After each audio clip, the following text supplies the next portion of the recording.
I had a Skype lesson that was based around the idea of improving solos, improving lead guitar playing.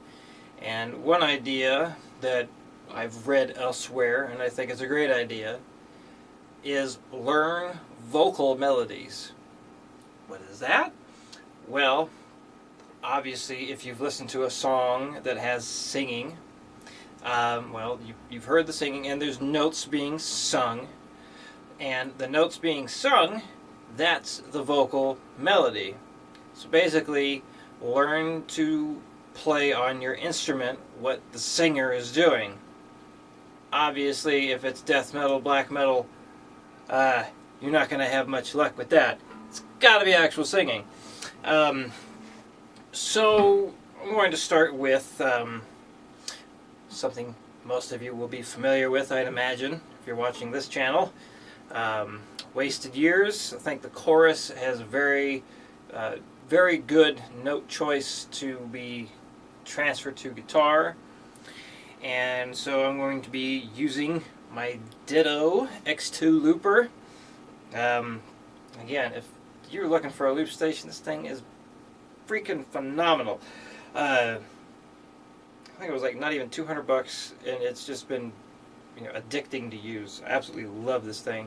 And if you do get one, the way I have it set up first is I'm running through my Boss ME70 first, and then the Ditto looper. So this way, because if you run the looper first and then into the pedal, you'll distort your sound even further. So like if you want to record something clean, like a clean rhythm, you can do that first into the looper and then turn the distortion on your pedal. And this way the sound coming out of the looper won't be distorted. It'll sound just like you played it. So anyway, let's get the rhythm correct first.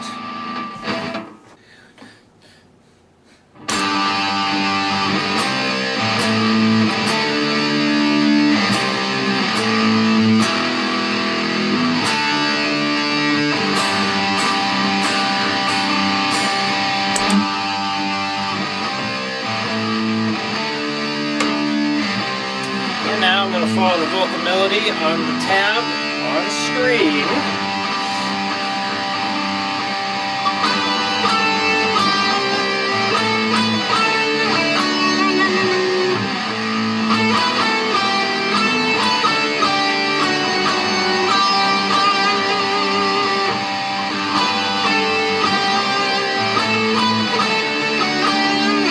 Whoops.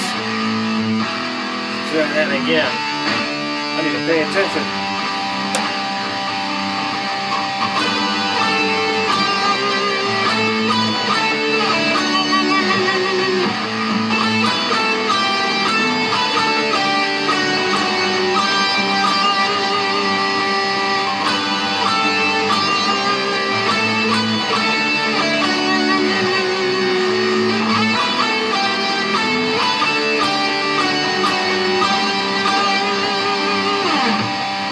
So from there, once you learn something like that, you can start adding little frills. Like a good example to start with, I think, is maybe bend up to some of the notes.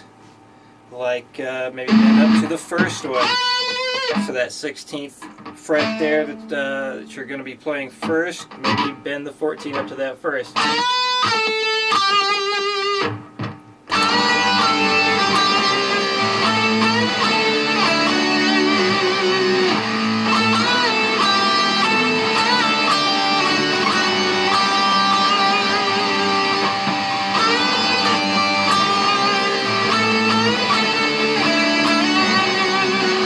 Like I did right there, I slid up into that.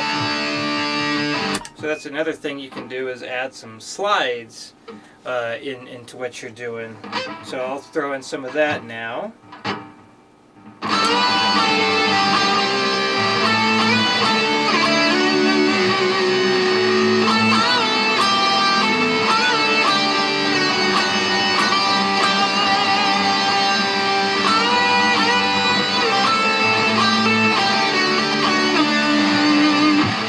Obviously I went a bit off track there, So something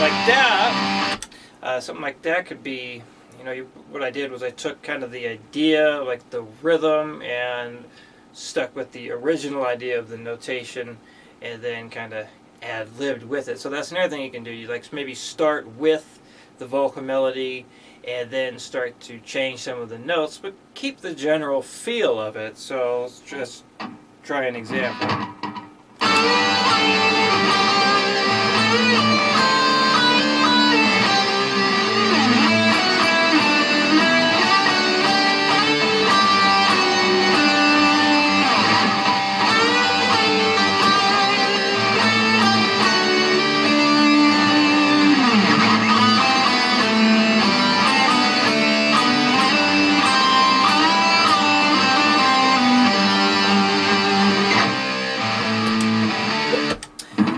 And then you can start adding more frills like hammer-ons and pull-offs, so you can start doing things to connect the notes that were the original vocal melody and start throwing in some flair in between.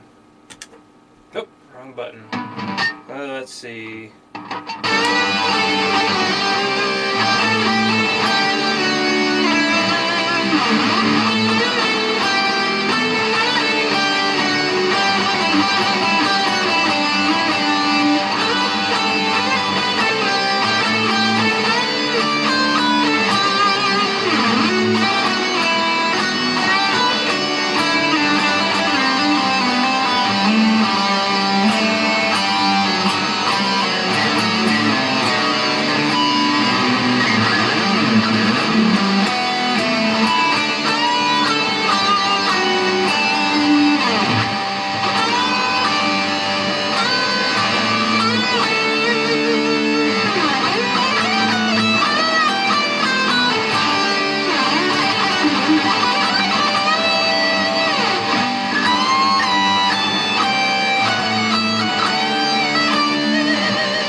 So, there are some ideas. Now, that's the first time I've tried doing it with that particular song. So I think some good parts, some kind of stuff. But, that's part of learning how to improv stuff. Like, one thing I'm asked a lot is, again, how do I get better at playing lead? If you want to get really good at playing lead guitar, you have to play a lot of lead guitar. So, it's hit or miss a lot of the times, especially when you're learning how to do it. And if you are playing to a rhythm for the first time that you've never improvised over before, it's definitely going to be hit or miss. But the more you do it, the more natural it becomes, the easier it gets. Just also keep this in mind. If you listen to recordings where people are doing like crazy, insane solos and like it's super technical and all over the place, and it's and if you ever try and learn it, it's like, oh my God, it's so incredibly difficult. And it's like, how could they ever just come up with this stuff? I mean, a lot of times, like the really difficult solos are very well thought out. Some of the more difficult solos out there are, written for a purpose. Some solos, on the other hand, aren't. Though, they might just make it up on the spot. And that's one reason why you may hear, in a live setting, like why the solo sounds a lot different than it is on the recording. Because a lot of times, they're just like making up a certain part of it. So, it's, it happens. A lot of times guys will just forget what the heck they did on the recording and they'll just make it up anyway. And sometimes they'll change it for a live setting anyway because maybe they like the way that goes better. But, it does take time. So, and a lot of students tend to get a bit discouraged at first because they hear someone playing along fluently in something and it seems like they're not really thinking about it. I mean, a lot of times we're not thinking about it because we've spent so many hours or months or years playing the same scale shapes and working them up with the metronome. And when you do that, you put those shapes and those notes in your subconscious so you don't have to think about it anymore. But one downside of that, and one reason why I don't really like doing a lot of solo, like lead guitar stuff anymore, unless I'm like really writing out what I'm doing, is because it gets old. You start to become and this is my opinion. I think, like I've noticed with myself, I get repetitive if I'm just doing improv stuff all the time, because you keep going back to what you're comfortable with, what you're familiar with. So one thing you can do to get out of that is you can start learning more difficult things and get those into your subconscious. So this way you have, a wider repertoire of material that you don't have to think about. So, hopefully that helps. Another thing you can think about is, along with the vocal melody, Randy Rhoads has talked about a lot when it comes to this. His solos had a very singing type quality to it. Like you could kind of sing along to the solo. So if you're writing lead, that's something you might want to consider, is instead of playing as many notes as you possibly can the whole time, just throw it in here and there and try and think of it as a vocal melody. Because if you can actually get someone to be hooked on a catchy guitar solo, they're going to remember that a lot more than something that has just a shit ton of notes the whole time. So, and that's coming from me, a guy who shreds quite often and really loves playing fast. But time and place for everything. When it's time for me to just mess around and have fun, yes, I'll play as fast as I can on certain things. But if I was to actually put that on like an album or something, no, I wouldn't do that because I want it to be memorable. So hopefully that gives you some ideas. If you would like to know more about this sort of thing, or if you have some ideas you'd like to bounce off to me, I'd love to hear them. So send me an email with your questions and thoughts, and I will do a video response for you. And thank you for watching.